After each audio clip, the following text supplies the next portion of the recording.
स्यामसर कार्यक्रममा स्वागत छ। धन्यवाद सुरेशजी। यति बेला कोरोनाको कहर छ, भर्खरै निषेधाज्ञा खुकुलो बनाएको छ, यो बेला कतिको व्यस्त हुनुहुन्छ? अब व्यस्तता त त्यसै हो।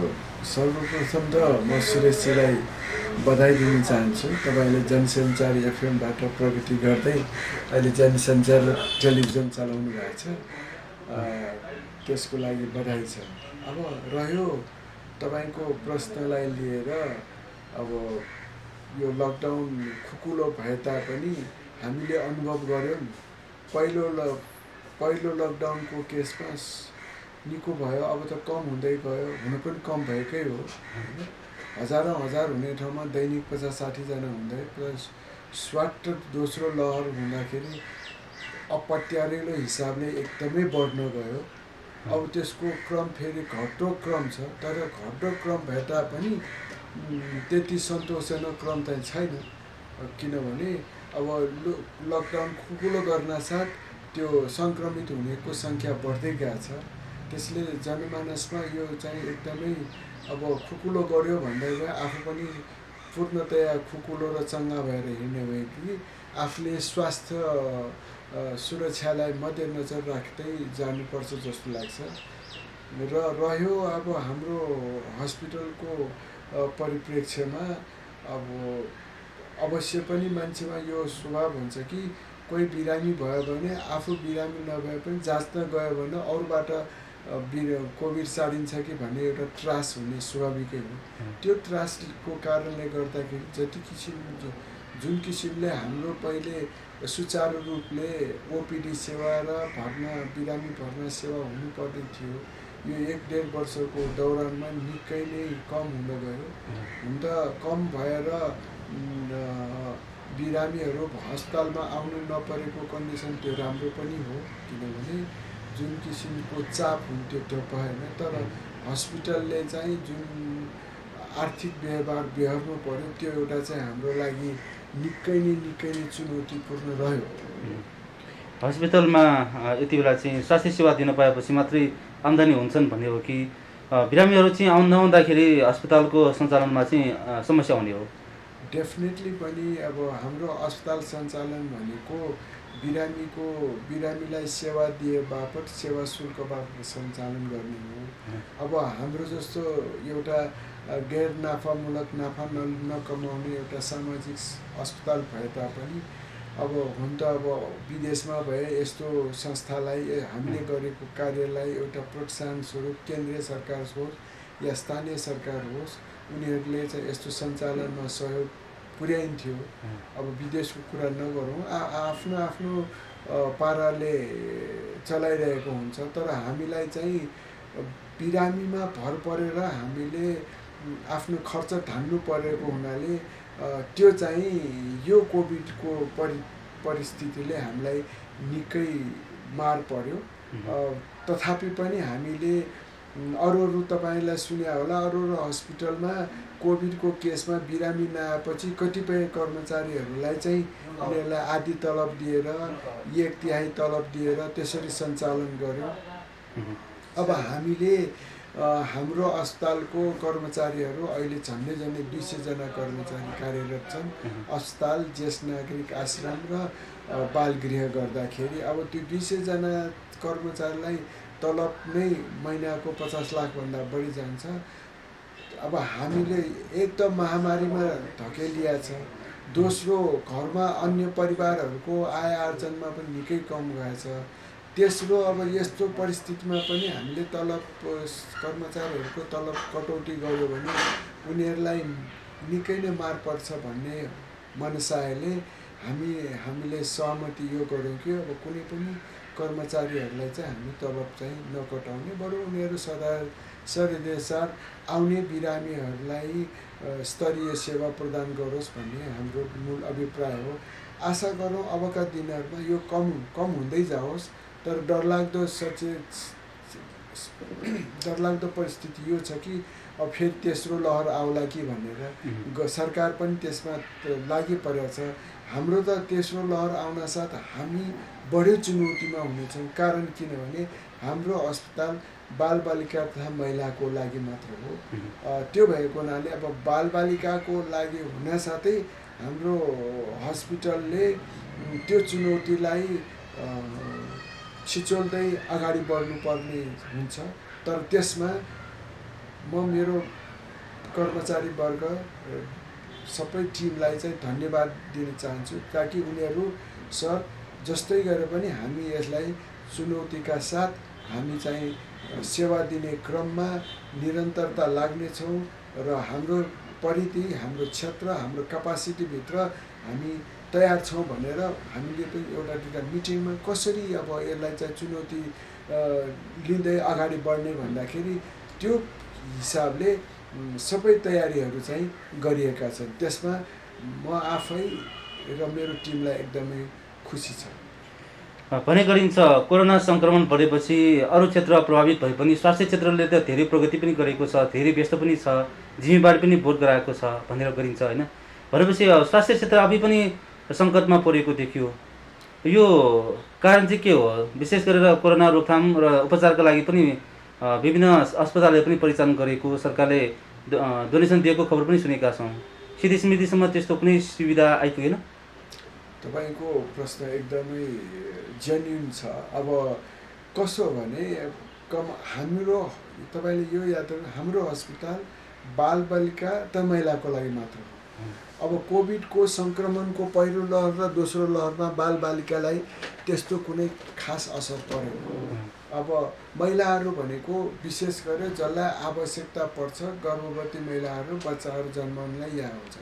कोभिड भएका बिरामी महिला दिदी बहिनीहरूलाई पनि हामीले उपचार दिएर बच्चाहरू सर्जरी गरेर नर्मल गरेर पनि गरेका छौँ र त्यसमा कोभिडको परिस्थितिमा पनि हामीले त्यो सेवा दियौँ र केही कोभिड भएका दिदी बहिनीहरूलाई पनि हामीले चाहिँ उपचार गऱ्यौँ। र रह्यो पैसा कमाउने भन्ने क्रममा हामीले सुनेको आधारमा र भन्नुपर्दाखेरि के हो त भन्दाखेरि अब प्राइभेट हस्पिटलहरूले सरकारी अस्पताल दोस्रो लहरमा तपाईँले सुन्नुभएको छ कस्तो हाहाकार भए। हाम्रै चिने जानेका नाता गोता छिमेकीहरू साथी मित्रहरू यो यस्तो कहाली लाग्दो परिस्थिति आयो कि उनीहरूको जीवन बचाउनै सकेन। त्यो परिप्रेक्ष्यमा अब हामी कहाँ जेनरल हस्पिटल नभएको त्यो समस्या हामीमा आइपुगेन। त्यस अर्थमा हामीले जुन किसिमको दिइरहेको सेवालाई त्यसलाई निरन्तरता कायम गऱ्यौँ र निरन्तरता गर्ने क्रममा चाहिँ जो जस्तो अहिले पनि हामीले कमसेकम 2500 जनालाई एन्टिजेन टेस्ट गरायौँ र कोभिड टेस्ट गरायौँ। त्यसमा चाहिँ झन्डै 230 जनालाई कोभिड भएको हाम्रो रिजल्ट देखाउँछ। तर बच्चाहरूलाई पोजिटिभ आए पनि के छ भने उनीहरूमा एसिम्टोमेटिक भन्छ, त्यत्रो कुनै लक्षण नदेखिने भएको हुनाले हामीले हाम्रो डक्टरहरूले उनीहरूलाई काउन्सिलिङ गरेर बच्चालाई यसरी आइसोलेसन गर्ने, यो औषधि खुवाउने, केही गरी आवश्यकता पर्यो भने सम्पर्क राख्नु भनेर हामीले सेपरेट कोभिडको लागि भनेर टेलिफोन नम्बर दिएर डक्टर र बिरामीको बिचमा एउटा चाहिँ समन्वय राख्दै उपचार गरेका छन् र कुनै पनि क्रिटिकल केस बच्चाकोमा आएको छैन। र महिला दिदी बहिनीहरूमा पनि, किनभने गर्भवती महिला दिदीहरू बढी आउने हो, उहाँहरूलाई पनि कोही त एसिम्प्टोमेटिक छ, त्यस्तो सिम्प्टोमेटिक भएकोलाई चाहिँ हामीले त्यस्तो उपचार गर्नु परेन। त्यस अर्थमा त्यो कुनै चुनौती भएन। त्यस अर्थमा हामी कहाँ बिरामी कम भयो र कुनै पनि स्टाफलाई कटौती गर्नु पर्यो, त्यो एउटा चुनौती भयो। र अर्को कुरा तपाईँले भनेको अरू अस्पतालले पैसा कमायो भन्दाखेरि के हुन्छ, डक्टरहरूले पनि आफ्नो सुरक्षा अवश्य खोज्छ। एकदमै चुनौती लिएर रिस्क लिएर काम गर्नुपर्ने हुन्छ। तपाईँले सुन्नुभयो नि कतिपय डक्टरहरू पनि मरेका छन्, कतिपय सिस्टरहरू पनि मरेका छन्। त्यसो हुँदै पनि उनीहरूले चाहिँ त्यो सेवा दिइरहेछ। तर त्यो हिसाबमा रिस्क लिएपछि त्यसको केही रिटर्न चाहिन्छ भन्ने हिसाबले डक्टरहरूले चार्ज गरेको हुनसक्छ, हस्पिटलहरूले चार्ज गरेको हुनसक्छ। हामीले उनीहरूको पोलिसी के हो भन्ने हामी थाहा छैन। कोही कोहीले अब राम्रै चार्ज गरेछ, कोही कोहीले अलिकति बढी चार्ज गरेछ भन्ने हामी सुन्छौँ पनि। अब रिस्क बढी भएको र तर के हुनु पर्थ्यो भने सक्नेले त तिर्छ, नसक्नेले त ज्यान गुमाएको त हामीले धेरै सुनेका छौँ होइन। उपचार पनि इभन टिचिङ हस्पिटलमा तपाईँको सयौँलाई चाहिँ बाटोमा समेत राखेर उपचार गरेको भन्ने कोभिडको केसमा उपचार गरेको र उहाँहरूसँग भएको त्यो उपचारको पद्धतिलाई पनि थ्याक्न नसकेर, जसरी भनौँ उदाहरणको लागि अक्सिजन प्लान्ट उहाँहरूको दैनिक प्रोडक्सनभन्दा आवश्यकता 3 गुणा 4 गुणा भएपछि उहाँहरूसँग पनि त्यो सुविधा भएन। त्यो साथसाथै अन्य हस्पिटलमा त्यही समस्या पर्न गयो। यो कसैले नचिताएको परिणाम भोग्नु पर्यो जनताले। त्यसर्थमा म जे भए पनि उपचार पाएर आफ्नो नयाँ जीवन पाएछ त्यो नै अस्पतालले गरेको कार्यलाई धन्यवाद दिनुपर्छ। र अर्को कुरा, जुन किसिमले सरकारले पनि भनेको छ चाहिने भन्दा बढी उपचार खर्च लिएछ भन्ने, त्यो अस्पताल नै जानुस्। भनेपछि अब कोरोनाको सङ्कटको बेलामा अस्पतालले दिनुपर्ने नियमित स्वास्थ्य सेवामा कोरोनाका कारणले रोकियो, सामान्य उपचार गर्नुपर्ने समुदायले पनि उपचार पाएन भन्ने गुनासोहरू सुनिन्छ। सिद्धि समितिको हकमा त्यस्तो केही भयो? होइन, अब यो तपाईँले सुन्नुभयो होला, कोरोनाको पहिलो लहरमा चाहिँ हाम्रो कर्मचारीहरू केही नभए पनि एकैचोटि 30-35 जनालाई पोजिटिभ भयो। हुँदा 50-60 जना छ। त्यो भएपछि अब कर्मचारीहरू नै पोजिटिभ भएपछि त उपचार गर्ने कुरा भएन। अनि त्यो भएर हामी आफैले पनि, हाम्रो अस्पतालले पनि 2-4 दिन चाहिँ अस्पताल क्षमाका साथ अस्पताल सेवा सञ्चालन बन्द गर्नु पर्यो। पछि हामी सबै फुमिकेट गरेपछि त्यो 30-40 जना स्टाफहरूलाई आइसोलेसनमा पठाइसकेपछि भएको स्टाफहरूले सबै त्यो सुरक्षाको पद्धति अपनाएर उपचार सञ्चालन गऱ्यौँ होइन। अब त्यो चुनौतीहरू त छँदैछ। अब अस्पतालले भन्दा पनि हाम्रो ज्येष्ठ नागरिक आश्रम छ, यहाँले देखिहाल्नु भएको छ, त्यहाँ पनि हामीले कयौँ सुरक्षाको पद्धति अपनाउँदै पनि 8-10 जना बाआमाहरूलाई के भन्छ कोरोना लाग्यो र त्यसमध्येमा त सिकिस्त भएर 3 जनाको मृत्युवरण पनि हुन पुग्यो। त्यसैले चुनौती त धेरै छ होइन। तर अब कोरोनालाई चाहिँ जनताले चाहिँ सिम्पल साधारण जसलाई परेको छ उसले मात्र दुःख भोगेको छ, नपरेकोलाई चाहिँ के छ र, कोही निधारमा लेखाए हुँदैन कसैको कोरोना छ भनेर। यो त अब भनौँ न मानिसमा सर्ने रोग भएको हुनाले यसमा सतर्कता अपनाउनु नै बुद्धिमानी हुन्छ जस्तो लाग्छ। अब स्वास्थ्य मापदण्ड परिपालन गर्नुपर्छ भनेर चाहिँ विभिन्न क्षेत्रबाट समुदायमा सचेतना दिइरहेको छ। अनि हस्पिटल आउँदा नि हस्पिटलबाटै कोरोना सङ्क्रमित भयो भन्ने गुनासो पनि सुनिन्छ।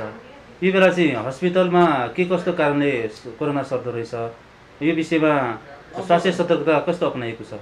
एकदमै ठिक कुरा हो। जसरी WHO को गाइडलाइन अनुसार, हाम्रो स्वास्थ्य मन्त्रालयको गाइडलाइन अनुसार हामीले त्यो प्रोटोकल चाहिँ पुरै मेन्टेन गरेका छौँ। जसरी कोही आउनुहुन्छ भने गेटमै ह्यान्ड वास गरेर होइन, मास्क नलागेको भए इन्ट्री नै नदिएर, यदि मास्क कसैले लाएर आएको छैन हामीले उहाँहरूलाई मास्क दिएर हुन्छ कि भित्र जाँदाखेरि डिस्टेन्स मेन्टेन गरेर, र सकभर चाहिँ हामीले पनि इन्करेज केही छ, सिम्पल कुरा छ भने टेलिफोनबाट नै उनीहरूले परामर्श लिने गरे हुन्थ्यो। त्यस्तै सिकिस्त भएर आयो बच्चाहरू केही त्यस्तो समस्या आयो भने मात्र आउने हो भन्ने हिसाबले। तर आउँदाखेरि चाहिँ हाम्रो चाहिँ भनौँ न विभिन्न प्रोटोकल छ, गाइडलाइन अनुसार हामीले उपचार गरेको हुनाले। तर अब नेचुरली सबैलाई डर त्रास हुने त स्वाभाविकै हो। तर हामीले नै बिरामीका पक्षलाई चाहिँ यो चाहिँ प्रोटोकल गाइडलाइनहरू फलो गर्दै जानु भनेर, र डक्टरहरूले तपाईँले देख्नुहुन्छ सबै स्टाफहरूले जसो PPE लगाएर सेनिटाइज गरेर प्रोटोकल गरेर डिस्टेन्स मेन्टेन गरेर उपचार अहिलेसम्म पद्धतिलाई फलोअप गर्दै गरेका छ। त्यो गर्नु भने त्यति सजिलो काम होइन। त्यसको लागि कस्ट बढी लाग्छ, पहिलेको भन्दा धेरै खर्च, आम्दानी कम हुनु, खर्च बढी हुनु, यो नै चुनौती जस्तो लाग्छ अरूलाई पनि। यस्तो खालको चुनौतीलाई सामना गर्न अब के गर्नुपर्छ? कस्तो उपायहरू अवलम्बन गर्दाखेरि यो कोरोनाको कहरको बिचमा समुदायलाई, जनतालाई चाहिँ स्वास्थ्य सेवा दिन सकिन्छ? होइन, अब त्यसमा समस्या भनेको थोर बहुत आर्थिक समस्या नै हो। अब त्यसमा चाहिँ सबैलाई यही फेरि पनि अनुरोध के गर्छु भने प्लिज त्यो प्रोटोकल चाहिँ फलो गरिदिनु होला होइन। उपचार गर्ने क्रममा हामी महिला तथा बालबालिकाहरूले कहिले पनि पछि हट्ने छौँ। जतिसक्दो हामी स्तरीय सेवा दिने नै छौँ होइन। अब त्यसमा चाहिँ चुनौती नभएको काममा मजा आउँदैन भने चाहिँ हामीले यस्तो चुनौतीमा हामीले काम सबै कर्मचारीहरूले यस्तो तल्लीनता साथ गरिरहेछ, त्यसको लागि सराहनीय नै छ। अर्को कुरा, अब यो सधैँ रहने त होइन जस्तो लाग्छ हामीले पनि अलिकति आशावादी बनौँ। अहिले जुन घट्ने क्रममा छ, भगवान्सँग नवदुर्गासँग मातासँग यही प्रार्थना गरौँ तेस्रो लहर नआओस् होइन। र यस्तो किसिमको फेरि यो कोरोना चाहिँ भनौँ न निम्त्यान्न पार्न सक्यो भने भयो भने हाम्रो सेवा स्तर, हाम्रो जुन किसिमको पहिले दिइरहेको सेवामा त्यसलाई निरन्तर अझ बढोत्तरी हुनेछ भन्ने हामी आशावादी छौँ। दिन प्रतिदिन जनताको स्वास्थ्यलाई ख्याल गर्दै विभिन्न स्वास्थ्य सेवा विस्तार गर्दै आएको सिद्धि स्मृति अस्पतालले कोरोनाको कारणले केही सेवाहरू केही समयका लागि बन्द पनि गर्नु पर्यो होला पक्कै पनि होइन। यो बेला चाहिँ अब सुचारू पछिल्लो चरणमा कोरोना सम्बन्धी निषेधाज्ञाहरू खोकुलो बनाएपछिको अवस्था कस्तो देखिन्छ? अब निषेधाज्ञा अलिकति खोकुलो हुनासाथै घरमा भएको आफ्नो बच्चाहरूलाई भनौँ न बिरामी भएको बच्चाहरूलाई पनि बिस्तारै ल्याउने गरेको छ होइन। अब खुकुलो भएसँगै त्यस्तो किसिमले यो किनभने स्वास्थ्य सेवा बजारमा गएर सपिङ गर्ने जस्तो त होइन र बिरामीहरू चाहिँ बिस्तारै बढ्ने क्रममा छ। जुन किसिमले यो दोस्रो लहर आउनुभन्दा अगाडि त बिरामीको चाप चाहिँ अगाडि जस्तै चैत्र महिना भनौँ न फागुन चैत्र त्यसमा त राम्रो भएछ त फेरि अकस्मात यो थर्ड वेभले बन्द भयो। अब यो थर्ड वेभ सेकेन्ड वेभ पनि स्लोली डाउन हुँदैछ। आशा गरौँ अबका दिनमा त्यो सेवा स्तरलाई हामी अगाडि बढ्नमा सफल हुनेछौँ र जुन किसिमले जनताले हाम्रो प्रति विश्वास लिएछ त्यो नै हाम्रो लागि ठुलो गौरवको कुरा हो। र यहाँहरूलाई यो विश्वास दिलाउन चाहन्छु कि हामीबाट हुने सेवाहरूमा त्यसमा कुनै कमी हुने छैन र स्वास्थ्य सेवाको मापदण्डलाई पूर्णतया तपाईँहरूले पनि पालन गर्नुहोला भन्ने अनुरोध छ। निषेधाज्ञा खोकुलो भएपछि जनजीवन सहज भएको महसुस गरिएको छ। यो बेला चाहिँ सङ्क्रमितको सङ्ख्या बढ्न थाल्यो, निको सङ्ख्या कम हुन थाल्यो भन्ने गुनासो पनि सुनिन्छ। यो बेला चाहिँ अब जनजीवन सहज भएर चाहिँ हिलडुल गर्न थालेपछि थप सङ्क्रमण हुनसक्छ, असारपछि फेरि निषेधाज्ञा कराइका साथ लागू गर्न सक्छ भनेर चाहिँ भनिएको छ। त्यति बेलाका लागि स्वास्थ्य क्षेत्रमा अब के कस्तो पूर्व तयारी गर्न आवश्यक देख्नुहुन्छ?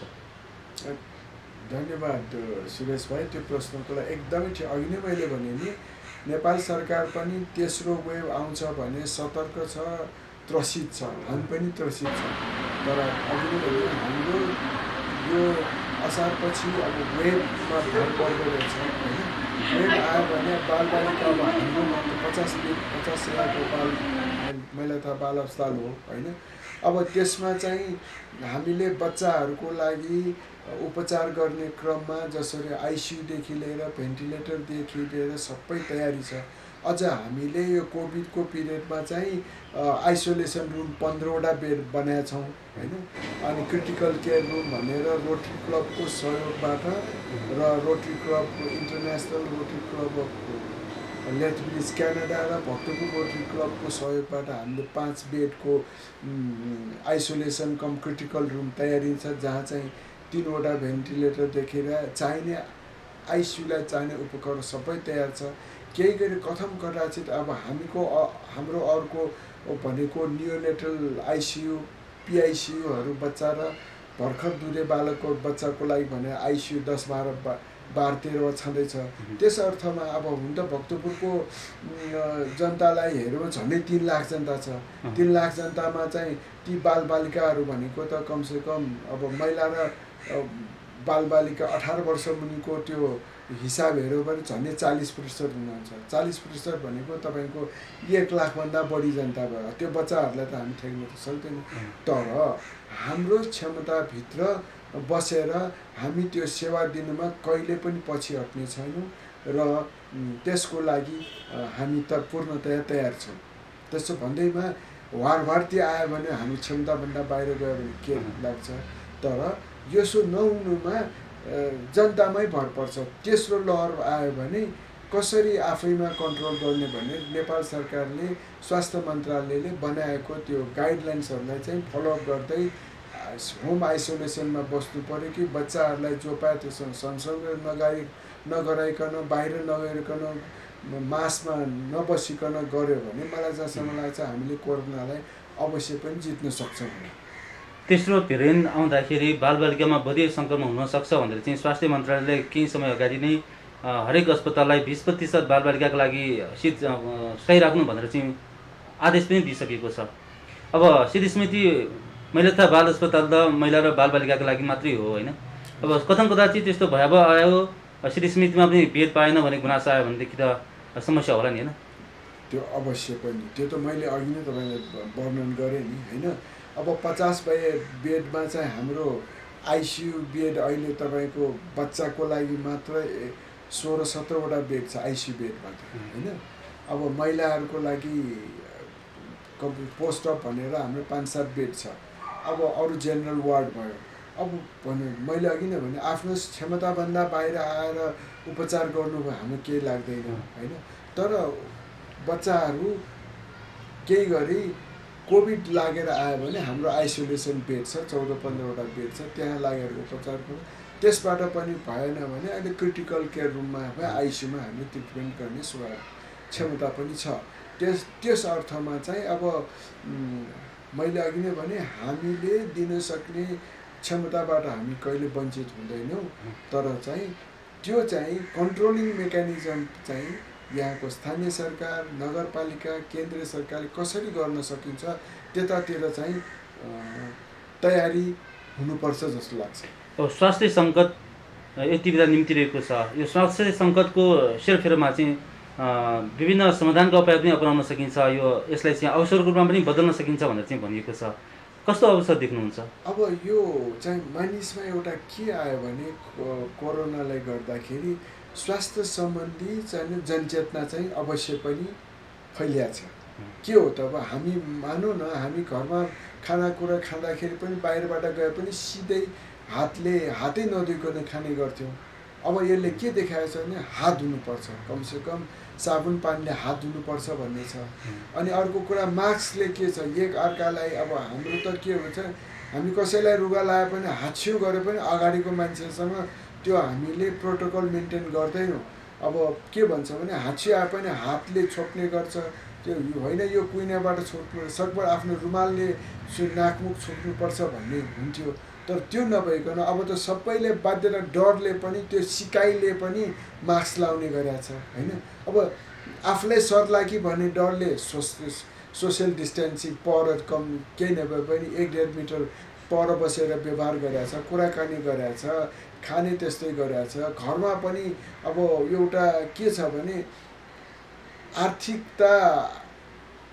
आर्थिक बोझ त धेरैलाई भएको छ। तथापि पनि अब उदाहरण लिउँ न व्रतबन्ध बिहाबारी पनि न त लाखौँ लाख खर्च हुनेमा छ।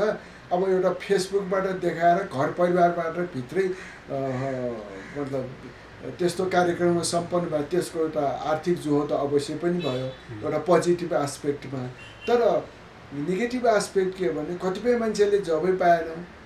अब हामी अरूभन्दा पनि हामी विशेष नेवारहरू त के छ भने अलिकति लजालु स्वभावको, अलिकति के भने आफूलाई खानै नपाए पनि कसैलाई भन्न नजाने। हाम्रै भक्तपुरमा हेऱ्यो भने कति परिवारहरूले चाहिँ बिहान खाएर बेलुका खान नपाएका कारण होला त्यही पनि बाहिर गएर मलाई खानु पाएन मलाई कसैलाई देऊ भन्ने चलन छैन। भनेको मतलब के हो भने आर्थिक व्यवहार जो मजदुरी गरेर बस्ने जमात छ उनीहरूलाई त यति दुःख भएको छ यति दुःख त्यसको कुरा गरेर साध्य छैन। र हुने खानेहरूलाई पनि आफूले गरिरहेको काम गर्नु नभए उदाहरणलाई लिनुहोस् न, म आफै पनि मेरो दाँत दुखेर डक्टरहरू कहाँ जाँच गर्दाखेरि मैले स्पेसल अनुरोध गरेर दाँत उखेल्न गएँ, धेरै दुखेपछि। उहाँले भने तपाईँ अब कोभिड त हुँदैन, उनीहरूले पनि त्यतिकै भनौँ न सेफ्टी मेजर्सहरू लिइरहेको हुन्छ, तथापि पनि उसले चाहिँ अर्को दाँतको लागि चाहिँ सर तपाईँ नआउनुहोस् होला, पछि धेरै उ भएपछि आउनुहोस् भनेको छ। दाँत अर्को दुईवटा दुखिरहेछ, उसँग म डराउँछ, मसँग ऊ डराउँछ। त्यस्तो परिस्थिति दुखेर पनि म बसिरहेको छु भने जस्तै अब यस्तो परिस्थितिमा झेलेका व्यक्तिहरू त कयौँ छन् होइन। अब त्यो परिप्रेक्ष्यलाई अब सरकारले हुन त अब हामीलाई सरकारको ढुकढुको बारेमा के छ त्यति थाहा छैन, तर जनतालाई जसले चाहिँ खान पाइरहेको छैन, जसले चाहिँ रोजगारीबाट वञ्चित भएछ त्यस्तालाई कुनै त्यस्तो राहत प्याकेज ल्याएर एउटा सहयोगको भावना राखेर सहयोग गर्नुपर्ने थियो जस्तो लाग्छ। त्यो त अब त्यस्तो यसपालि चाहिँ दोस्रो लहरमा चाहिँ त्यस्तो खासै कुनै भएन। पहिलो लहरमा पनि के भन्ने अब सरकारले जुन किसिमको प्याकेज भनेर दिया थियो त्यो पनि त्यति सन्तोषजनक भएन। र अब उहाँहरूले क्याटेगोराइज गर्नु पर्थ्यो, कसले के गरिरहेछ, कसलाई कुन ग्रुपलाई साँच्चैको चाहिने। अब बाँड्ने भन्यो हाम्रो हेल्थ क्याम्प गरे जस्तो, बिरामी चाहिने पनि आइरहेछ, नचाहिने पनि लाइनमा बसेको छ होइन। त्यो चाहिँ सेग्रिगेसन भन्छन्, छुट्याएर गर्नुपर्ने सेवा र उहाँहरूलाई सहुलियत दिनुपर्ने त्यो भएको छैन जस्तो लाग्छ। जस्तो गरेर आउँ समुदायमा कोरोनाको सङ्कट झन् चुल्यो भन्ने गुनासोसँगै अब अघि भने जस्तै यो सङ्कटको अवस्थामा अवसरको रूपमा बदल्नको लागि हस्पिटललाई कसरी परिमार्जन गर्न सकिन्छ, कुन कुन निकायको ध्यान आकर्षित गर्नुहुन्छ? अब यसमा त के भन्छ भने सिसिएमसी भनेर जुन खडा गरेको छ तिनीहरूले एउटा जुन किसिमले हुनुपर्ने मोनिटरिङ मेकानिजम छ त्यो त्यति राम्रोसँग अगाडि बढाएको जस्तो लाग्दैन होइन। अब हामी जस्तो एउटा सेवामूलक अस्पतालले कसरी तपाईँले सञ्चालन गर्न, तपाईँहरूको अप्ठ्यारा के छन्, कसरी हामीले सहयोग गर्नु छ, कसरी सहकार्य गर्न सकिन्छ भन्ने एउटा जसले भए पनि या स्थानीय सरकार होस् या केन्द्रीय सरकार होस् उहाँहरूले चाहिँ एउटा निरीक्षण अवलोकन हुनुपर्थ्यो। त्यो बिल्कुलै भएन, चल्नेले चलाए चाहे चलोस् चाहे नचलोस् होइन। अब जसरी हामीले पनि हाम्रो उद्देश्य त के हो त भन्दाखेरि हाम्रो परिसरमा आएका बिरामीहरूले बिना पैसाको कारणले उपचार नलिकन जान नपरोस्, यो हाम्रो सिद्धान्त हो। र त्यो भएको हुनाले कोभिड हुनासाथै हामीले नेपाल सरकारसँग यहाँको स्वास्थ्य कार्यालयसँग हाम्रो एउटा भनौँ न एउटा एमओयू गरेर हाम्रो तर्फबाट बच्चाहरूको लागि र महिलाहरूको लागि हामीले निःशुल्क उपचार गर्छौँ भनेर पनि हामीले एमओयू गरेका थियौँ। अब हिजो अस्ति गएर त्यो एमओयू नुल एन्ड भोइड भयो। त्यतिन्जेल कतिपयहरूलाई आयो, त्यति सिरियस आएन, नआएको हुनाले हामीले जुन किसिमले अक्सिजन दिनुपर्ने, उहाँहरूलाई अब्जर्भेसनमा राख्नुपर्ने, भर्ना गर्नुपर्ने त्यो चाहिँ निःशुल्क तवरलाई दियौँ र गभर्मेन्टले त्यसको लागि उहाँको नियमअनुसार त्यसको शोध भर्ता दिन्छु भनेको छ। त्यो कहिले आउँछ हामीलाई थाहा छैन, अहिलेसम्म चाहिँ त्यस्तो स्वर भर्ना आएनन् भनेको अर्थ अहिलेसम्म कति बिरामीको उपचार गर्न सम्भव भयो? त्यो अब कोभिडको त अब एक्ज्याक्टली भयो होला 20-30 जना, एक्ज्याक्टली डाटा त मसँग थाहा भयो। हजुर, अबको कुराकानीमा अब अघि भने जस्तै यो हस्पिटललाई यो सङ्कटको समयमा, स्वास्थ्य सङ्कटको बेलामा अझ परिस्थित बनाउनको लागि अब 50 शय्याबाट 100 शय्यासम्म पुर्याउन सकिने अथवा यो अहिलेको सेवा शिविरलाई अझ चुस्त दुरुस्त बनाउन सकिने पक्षलाई ध्यान आकर्षित गराउने के भन्नुहुन्छ श्रोता समुदायमा? यसमा सुरेशजीले मेरो मनको कुरा भन्नुभयो। अब हुँदा हामीले यो हस्पिटललाई 100 शय्याको बनाउने भन्ने लक्ष्य त केही वर्ष अगाडिदेखि राख्दै आएको हो, तर लक्ष्य मात्र राखेर भएन, आर्थिक अभाव पनि, आर्थिक सम्पन्नता हुनु पर्यो, हामीसँग त्यो रकम छैन, किनभने 50 शय्यालाई यो अहिले अस्पताल ठिकै छ, तर 100 शय्या बनाउनु पऱ्यो भने यसको पूर्वाधार विकास त अवश्य चाहिन्छ। पूर्वाधारको लागि चाहिँ हामीले अब भवन निर्माणको लागि चाहिँ नक्सा तयार त गरिरहेछौँ। अब हामीलाई डर त यही हो कि तयार भएर त्यसको स्रोत कताबाट जुराउने भन्ने हामी यो एकछिन अगाडि मात्र यही विषयमा छलफल गर्दैथ्यौँ। तर हेर्दै जाउँ, तिमी आँट म पुर्याउँछ भने जस्तो हामीले पनि आँटेका छौँ। आगामी दिनहरूमा अहिले जुन भएको हाम्रो यो हस्पिटलको परिसर त झन्डै 16 रोप्ने जग्गा छ। हामीले अगाडि एउटा चाहिँ लामो केही नभए पनि ठुलो भवन बनाउने कोसिस गरेका छौँ। त्यसमा अब सहयोगी मित्रहरू, इष्टमित्रहरूसँग, साथीभाइहरूसँग, सङ्घ संस्थासँग हारगुहार गरेर भए पनि यसलाई निर्माण गर्ने हो कि भन्ने हामी सोचमा पुगेका छौँ। र 100 शय्या हुनुको मतलब के हुन्छ भने 100 शय्या हुनासाथ कुनै पनि मेडिकल कलेजले हाम्रो जस्तो संस्थामा उनीहरूको स्टुडेन्ट्सहरू, डक्टरहरूलाई पठाउनलाई, उनीहरूको एउटा इन्टर्न गर्न, उनीहरूको प्र्याक्टिस गर्न एउटा अथोराइज हुन्छ भन्ने। हुन त 50 शय्या भए पनि नर्सिङ कलेजहरू, डेन्टल कलेजकोहरू उनीहरू त आइरहेछ। तर त्यसले मात्र नभइकन एउटा मेडिकल कलेजकै स्टुडेन्टहरू आयो भने तिनीहरूले सिक्न पनि पाउँछ। हामीलाई गौरव लाग्छ कि बालिका तथा महिलाको हस्पिटलमा, विशेष गरेर बालबालिकाको आइसियु र एनआइसियुको हस्पिटलको परिप्रेक्ष्यमा हाम्रो स्तरीय आइसियुहरू, बच्चाहरूको आइसियु भएको हुनाले कतिपय काठमाडौँका ठुल्ठुला अब नाम चलेका अस्पतालका अस्पतालले पनि हामी कहाँ त्यो आइसियुको लागि चाहिँ रिफर गरेर उपचार गरेर पठाएका छौँ। त्यो एउटा भक्तपुरवासीको लागि पनि गौरव छ।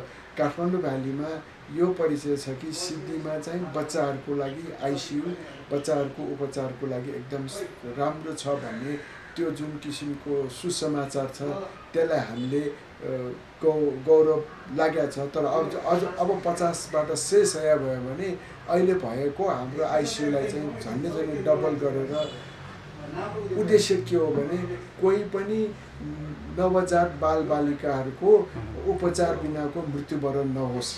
किनभने आइसियु हुनासाथ त्यसले बच्चा जन्मिनासाथ तुरन्तमै आइसियुमा लगेर उसलाई चाहिँ चाहिने उपचार गरेर बच्चाहरूको जीवनदान दिन सकिन्छ।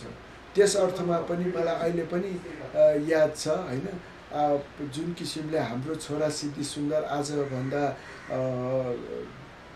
50 साल भने चाहिँ झन्डै तपाईँको 28 वर्ष भयो। त्यो बेला पनि भक्तपुरमा राम्रो स्तरीय अस्पताल भइदिए भए सायद हाम्रो छोरा बाँच्थ्यो कि जस्तो लाग्थ्यो। तर दैवको लीला कसैले रोक्न सकिँदैन। तर त्यही शेषैले होला, उसैको प्रेरणाले होला आज हामीले एउटा सानो क्लिनिकबाट सञ्चालन गरेर भक्तपुरमा एउटा स्तरीय महिला तथा बाल अस्पताल सञ्चालन गरेका छ। त्योभन्दा पनि अर्को कुरा, कमसेकम भक्तपुरका हामी कहाँ भएको झन्डै 200 जना कर्मचारीहरू मध्येमा 160-70 जनाभन्दा बढी त भक्तपुरवासीकै हुनसक्छ, भक्तपुरवासीकै छन्।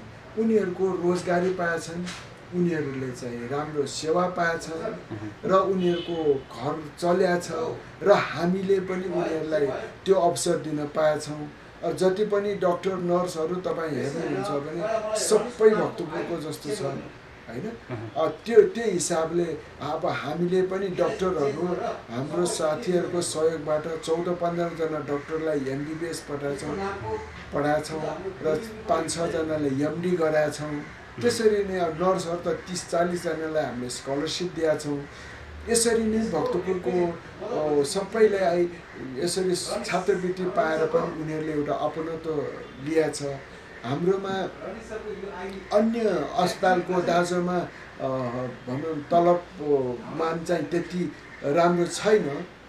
हामीले दिन चाहन्छौँ, तर के गर्ने, हामीले सेवा शुल्कबाट उठाएको रकमले हाम्रो भनौँ न तलबलाई नै धाउडाउ छ। तपाईँ विचार गर्नुहोस् न, 50 लाख मात्र भए पनि 1 वर्षमा 6 करोड गयो, 13 महिना दिनुपर्छ, 6.5 करोड। सिम्पल कुरा। अब त्यो त्यति पैसा उठाउनलाई त त्यति सजिलो छैन। हामी प्राइभेट हस्पिटल होइन, हामीले त साँच्चै अघि नै मैले भने जो कोही पनि हाम्रो परिसरमा उपचार लिन आउँछ तिनीहरू पैसाको कारणले बिना उपचार फर्कनु नपरोस् हाम्रो उद्देश्य हो होइन। त्यस अर्थमा चाहिँ अब यो जसले टेलिभिजन हेर्नु भएको छ उहाँहरूलाई विनम्र अनुरोध छ कि मिलेर काम गरौँ, जनतामा भएको पिरमार्का स्वास्थ्यको क्षेत्रमा चाहिँ अगाडि बढौँ र होस्टेमा हाइसे गर्दै अगाडि बढ्नु एकदमै जरुरी। एक्लैले सक्ने होइन, तर सबैको सहयोगले हामी यहाँसम्म आइपुग्यौँ र आशा गरौँ आगामी वर्ष दिनमा तपाईँले भने जस्तै 50-100लाई बढोत्तरी गर्दै 100-100मा लाने हाम्रो आकाङ्क्षा छ। त्यो आकाङ्क्षा सबैको सहयोग, सदिच्छा र सद्भावले परिपूर्ति हुनेछ भन्ने हामीले विश्वास लिएको छ। हस्, यो जानकारी सन्देशको लागि धेरै धेरै धन्यवाद।